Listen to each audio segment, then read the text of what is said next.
Okey, assalamualaikum, selamat pagi. Hari ini genap 2 minggu kompos yang saya sedang buat ni. Kita tengok setelah 2 minggu apa perubahan kepada bahan kompos yang telah saya buat fermentation. Ya. Okey. Di sini ada sikit bahan tambahan. Bahan tambahan yang daripada kulit nenas, kulit pisang. Pisang kulit pisang pun boleh kita tambah sebagai bahan untuk kita buat kompos. Kulit pisang kita ketahui tinggi dengan kalium ya. Kalium baik untuk pertumbuhan buah Okey. Sekarang kita buka, kita tengok apa telah berlaku kepada kompos yang kita telah buat lebih kurang 2 minggu lepas.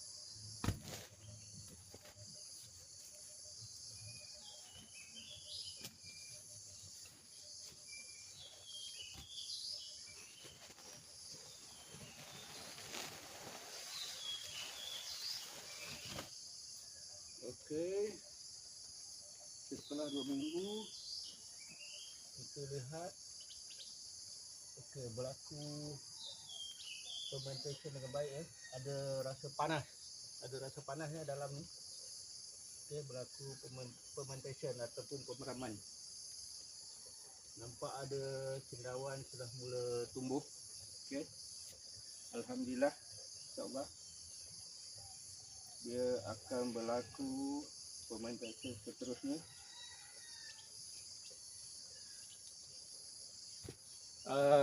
Nanti saya akan sembur lagi dengan EN4 yang telah saya bancuh dalam pump sebanyak 20 liter 20 liter air campuran EN. Sebelum kita sembur, kita kacau dululah, kebur dulu supaya bahan EN tadi akan meresap lebih baik tercampur lebih baik. Okey, kalau kita tengok sini, ni dah ada putih-putih ni, maknanya telah ada pembiakan cendawan untuk proses pereputan yang lebih.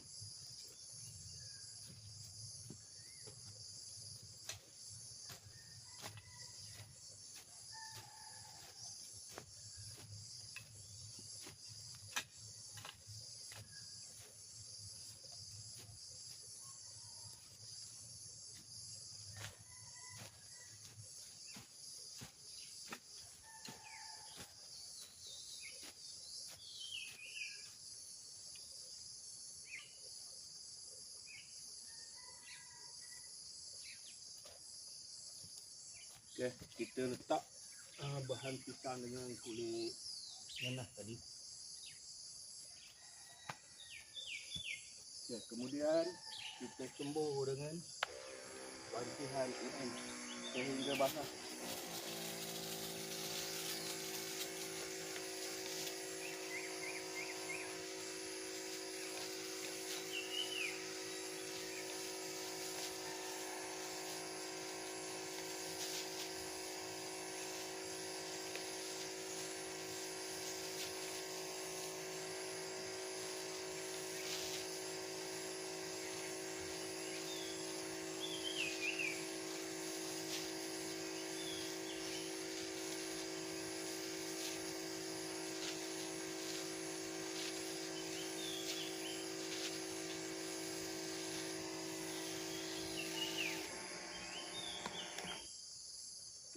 Setelah sembur, kita gaul lagi sehingga dia betul-betul merata.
Okey, baik. Setelah saya gaul semua bahan kompos tadi dengan EM4, so kita akan tutup dengan canvas selama 1 minggu lagi. Okey, selepas 1 minggu lagi kita akan gaul lagi dengan EM4. Okey, begitulah seterusnya sehingga menjadilah. Okey, untuk pengetahuan rakan-rakan semua, untuk buat kompos daripada sisa-sisa terbuang ni, kita boleh guna bahan utama dia bahan hijau dan juga bahan brown ataupun coklat ya. Bahan hijau kita boleh ambil daripada rumput-rumput yang kita mesin ataupun daun-daun pokok tanaman kita yang kita telah pruning. Okey, itu bahan hijau. Okey, untuk bahan brown kita boleh ambil daripada daun-daun kering. Mana-mana daun kering lah, tak kisah. Macam saya kat sini saya buat bawah rumpun buluh. Di sini memang dah tersedia dengan daun buluh yang kering. Dan alhamdulillah sebab saya duduk di bawah pokok buluh ni, semua orang tahu terdapat banyak mikrob ya. Jadi secara alaminya saya juga dibantu oleh mikrob yang berada di bawah pokok buluh ni ya. Okey, sekarang kita proses terakhir lah untuk hari ni, untuk kita tutup.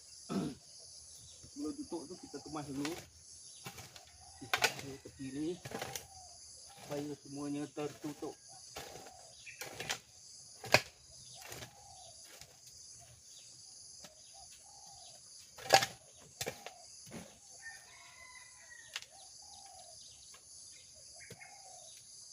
Okey ya, dulu masa mula-mula saya buat minggu pertama, daun bahan kompos saya ni ada ketinggian dia lebih kurang 1 meter ya, banyak. So bila dah minggu kedua ni dah tak sampai 1 meter, maksudnya dia telah berlaku fermentation yang baik lah. InsyaAllah saya jangka belum sampai 3 bulan pun kompos saya akan menjadi ya. InsyaAllah nanti bila jadi saya akan kongsi lagi dengan rakan-rakan semua ya, InsyaAllah. Okay, agak penat kerja tapi tak apa, sangat happy. Okay, kita tutup dulu.